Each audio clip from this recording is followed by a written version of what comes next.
नमस्कार, मी प्रिया काळे. तरुण भारतच्या न्यूज बुलेटिनमध्ये आपल्या सर्वांचं स्वागत. आता पाहूया ठळक घडामोडी. काँग्रेस पक्षाची तत्वे आणि सिद्धांत ज्यांना मान्य आहेत त्यांचे काँग्रेसमध्ये स्वागत असल्याचे कर्नाटकाचे गृहमंत्री जी परमेश्वर यांनी सांगितले. ते आज सामरा विमानतळावर पत्रकारांशी बोलत होते. तसेच उद्यमबाग पोलीस स्थानकाच्या व्याप्तीत दिव्यांगांवर हल्ला केलेल्या पोलिसांवर कारवाई न करता फक्त त्यांची दुसऱ्या ठिकाणी बदली करण्यात आली आहे. अशा प्रकारच्या घटनांसंबंधी सरकार गंभीर आहे. तसेच बेळगाव हिंडलगा कारागृहात सुरू असलेल्या गैरकारभाराच्या विरोधात चौकशी करून योग्य ती कारवाई करण्यात येईल अशी ग्वाही त्यांनी दिली. नव्याने APL आणि BPL रेशन कार्डसाठी अर्ज दाखल करण्याची परवानगी नसल्याची माहिती अन्न व नागरी पुरवठा मंत्री KH मुनियप्पा यांनी दिली. ते आज बेंगळुरूमध्ये विधानसौध येथे पत्रकार परिषदेत बोलत होते. यामागचे कारण लवकरच स्पष्ट करण्यात येईल असे ते म्हणाले. राज्य सरकार शेतकऱ्यांना योग्य वीज पुरवठा करत नसल्याचा आरोप राज्यसभा सदस्य इराण्णा कडाडी यांनी केला. आज बेळगाव शहरात बोलवण्यात आलेल्या पत्रकार परिषदेत ते बोलत होते. भाजपच्या काळात शेतकऱ्यांना दररोज 7 तास 3 फेज वीज पुरवठा केला जात असे. आता काँग्रेस सरकार रात्री 4 तास तर दिवसा फक्त 3 तास वीज पुरवठा केला जात असल्याचे ते म्हणाले. या प्रसंगी माजी आमदार अनिल बेनके व इतर उपस्थित होते. हेस्कॉमच्या सर्व्हर डाऊनच्या समस्येने नागरिक हैराण झाले आहेत. मागील 4 दिवसांपासून शहर व उपविभाग 1 व 2 या दोन्ही कार्यालयात सर्व्हर डाऊनची समस्या सतावत असल्याने सर्व कामे ठप्प आहेत. नवीन कनेक्शन, टेम्पररी कनेक्शन यासह इतर कामे ठप्प असल्याने नागरिकांना हेलपाटे मारावे लागत आहेत. लक्ष्मी टेकडी परिसरात जलवाहिनीची दुरुस्ती केली जाणार असल्याने शहराच्या दक्षिण भागात शनिवारी दिनांक 19 व रविवारी दिनांक 20 रोजी पाणी पुरवठ्यात व्यत्यय येणार आहे. गळती लागल्याने शेकडो लिटर पाणी वाया जात असल्याने दुरुस्तीचे काम केले जाणार आहे. यामुळे शहराच्या दक्षिण भागातील मजगाव, नानावाडी, चिदंबरनगर, शहापूर, वडगाव, हिंदवाडी, राणी चन्नम्मानगर, राजारामनगर, महावीरनगर, कलमेश्वर सोसायटी व अनगोळ परिसरात पाणी पुरवठ्यामध्ये व्यत्यय येणार आहे. हेस्कॉमकडून विद्युत वाहिन्यांची दुरुस्ती केली जाणार असल्याने रविवारी दिनांक 20 रोजी शहराच्या विविध भागात वीज पुरवठा खंडित केला जाणार आहे. सकाळी 9 ते संध्याकाळी 5 या वेळेत वीज पुरवठा बंद राहील. KHB कॉलनी, अलारवाड, सुवर्णसौध परिसर, शहापूर गाडे मार्ग, बसवेश्वर सर्कल, आचार्य गल्ली, नवी गल्ली, नार्वेकर गल्ली, बिच्चू गल्ली, सराफ गल्ली, मारुतीनगर, हरिकाका कंपाऊंड, साई कॉलनी, येडियुरप्पा मार्ग या परिसरात वीज पुरवठा बंद केला जाणार आहे. भाग्यनगर 9वा क्रॉस जवळ असलेल्या सुखकर्ता कॉलनीमध्ये समस्यांचा अक्षरशः डोंगरच उभा राहिला आहे. ना रस्ते, ना गटारी, ना पथदीप.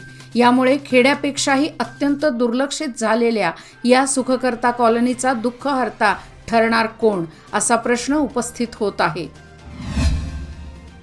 उत्तर भारतातील काशी, गया, अयोध्या व प्रयागराज या तीर्थस्थळांना सवलतीच्या दरात रेल्वे प्रवास करण्याची संधी कर्नाटक राज्य सरकारने कर्नाटक भारत गौरव या उपक्रमाअंतर्गत उपलब्ध करून दिली आहे. नागरिकांना अवघ्या 15,000 रुपयांमध्ये तीर्थस्थळांना भेटी देता येणार आहेत. विशेष म्हणजे ही एक्सप्रेस बेळगावमध्येही थांबणार असल्याने बेळगावमधील नागरिकांना तीर्थस्थळांना भेटी देता येणार आहेत. स्मार्ट सिटीमध्ये शहराचा समावेश झाल्यानंतर रस्ते तसेच इतर विकास कामे करण्यात आली. पदपथाचीही निर्मिती करण्यात आली. मात्र या पदपथावर असलेले चेंबर बऱ्याच ठिकाणी खुले आहे. त्यामुळे अपघात घडण्याची शक्यता आहे. सिव्हिल हॉस्पिटल रोडवरही धोकादायक चेंबर असून अपघात घडण्यापूर्वी तातडीने त्यावर झाकण बसवावे अशी मागणी या परिसरातील व्यावसायिक व नागरिकातून होत आहे. जिल्हा पंचायत व जिल्हाधिकारी कार्यालयाच्या धर्तीवर महानगरपालिकेमध्येही नागरिकांसाठी पुस्तके व वृत्तपत्रे वाचनाची सुविधा उपलब्ध करून देण्यात आली आहे. महानगरपालिकेच्या प्रवेशद्वारासमोर असलेल्या खुल्या जागेमध्ये आसन व्यवस्था करण्यात आली असून तेथे बसून वाचन करता येईल अशी माहिती महानगर आयुक्त अशोक दुडकुंटी यांनी दिली. सरकारने 5 गॅरंटी योजनांची घोषणा केली आहे. शक्ती, गृहज्योती, अन्नभाग्य पाठोपाठ गृहलक्ष्मी योजनेची नोंदणीही सुरू झाली आहे. आतापर्यंत जिल्ह्यात 9,80,722 लाभार्थ्यांनी नोंद केली आहे. या योजनेला लाभार्थ्यांचा उदंड प्रतिसाद मिळाला असून 82% नोंदणी पूर्ण झाली आहे. हुबळी रेल्वे स्थानकातून दुपारी 3 वाजता एक्सप्रेस निघणार असून 3:20 धारवाड, 3:55 अळनावर, 4:45 लोंढा, 5:45 बेळगाव, 6:50 घटप्रभा, 7:09 चिकोडी रोड व 7:20 रायबाग, 7:34 कुडची रेल्वे स्थानकावर पोहोचणार आहे. मिरज ते दादरपर्यंत वेळापत्रकात बदल करण्यात आलेला नाही. अन्नभाग्य योजनेअंतर्गत अतिरिक्त तांदळाच्या बदल्यात देण्यात येणारी रक्कम जमा होण्यास विलंब होत असून काही लाभार्थ्यांची जुलै महिन्याची रक्कम देखील अद्याप जमा झालेली नाही. याबाबत बँक आणि अन्न व नागरी पुरवठा खात्याच्या अधिकाऱ्यांशी संपर्क साधला असता डीबीटीच्या समस्येमुळे रक्कम जमा होण्यास उशीर होत असल्याचे सांगण्यात येत आहे.